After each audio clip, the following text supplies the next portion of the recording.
Hey kiddos, and welcome back. Wait, kiddos? So apparently the cool thing to do is offer a bit of a video review on the cost of living in Bend, Oregon. So if you are interested in moving to Bend, this video is for you.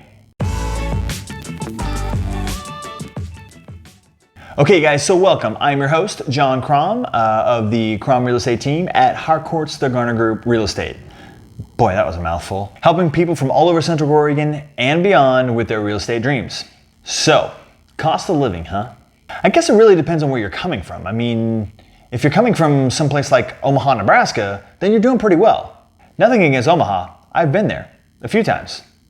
Actually, it's very affordable and flat. I mean, really flat. Anyway, I'm off track. So if you're coming from one of the major metro cities along the West Coast, you might be doing pretty good. But before I get into some of that, let's go ahead and get you started off with a nice, good thumbs up. You can go ahead and smash that thumbs up button right down there. That'll help us with the almighty algorithm. And honestly, I haven't seen as many thumbs up in some of my other videos, so we gotta do a little bit better. Is that cool? Let's do that. Thumbs up. Thank you. Much appreciated. So how does one base the cost of living anywhere?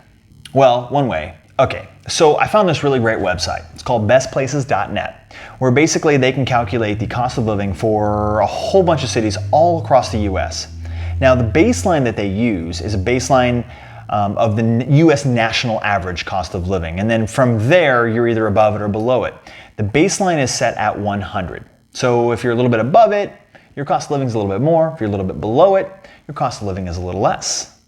So the scores and the metrics for Bend are as follows. First thing we're going to talk about is groceries. Grocery score. So, grocery score is 102.2. That means that, it's just a little bit more, like an incy-wincy bit more than the national average.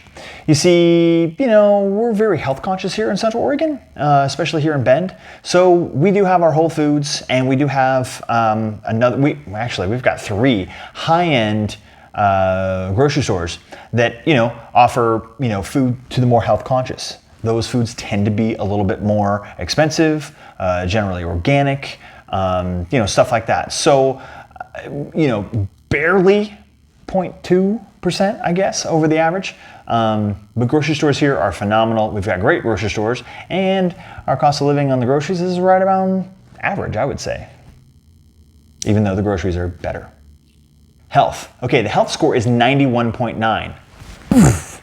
Okay, what that means is our healthcare is a little bit cheaper than the national average. St. Charles Healthcare Systems, they do a great job here in town.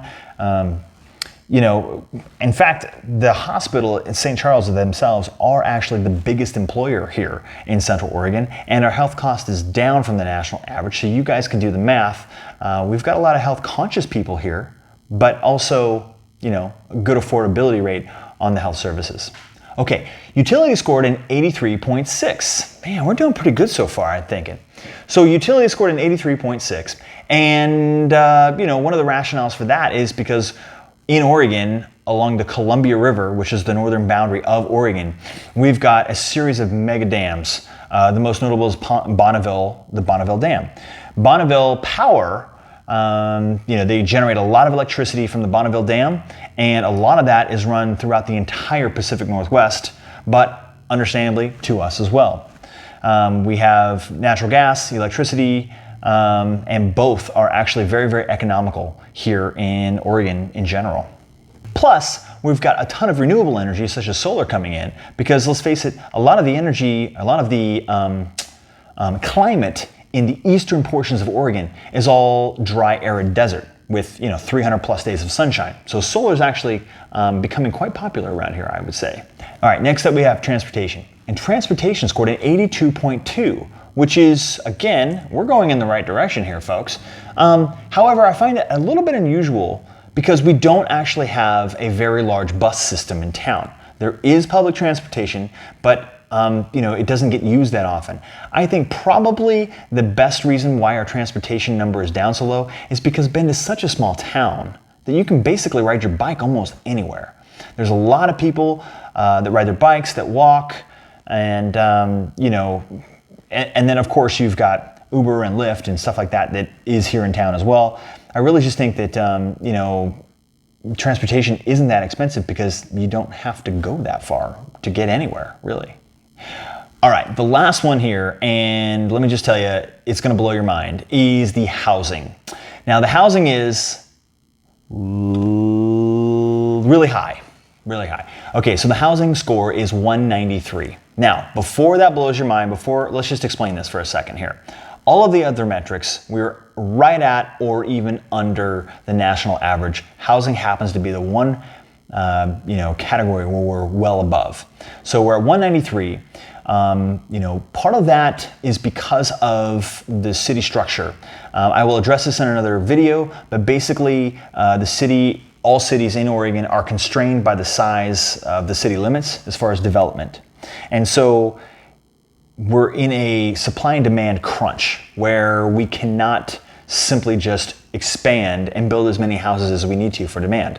So the reason the housing is so high in Central Oregon, in Bend, is because of the supply and the demand. Let's face it, Bend is an incredible community. Everybody wants to move here. You're watching this video right now because you want to move here, or you do already live here. And so, everybody wants to come here, and we don't simply have enough homes to fill everybody in. Supply and demand states that, the more demand, the more expensive things are going to be.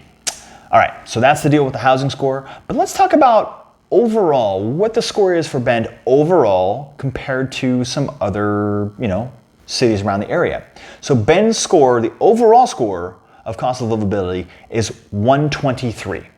123. So we were under on some other things, we were over on the housing, and our overall average is 123, which ultimately speaking, I don't think that that's bad, especially when you consider some of these other cities coming up. All right, first off, our closest big metro city to us, Portland. Now, Portland scored a 130.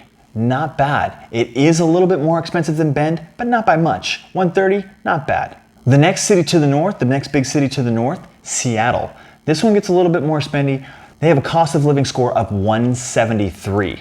That's significantly more expensive than Bend, Oregon. But not nearly as expensive as when we head down to California. So San Diego scores a 160, San Jose scores a 214 cost of living index, and finally San Francisco, which scores an amazing 269 on the cost of living index. So you can see why people are flocking to Bend.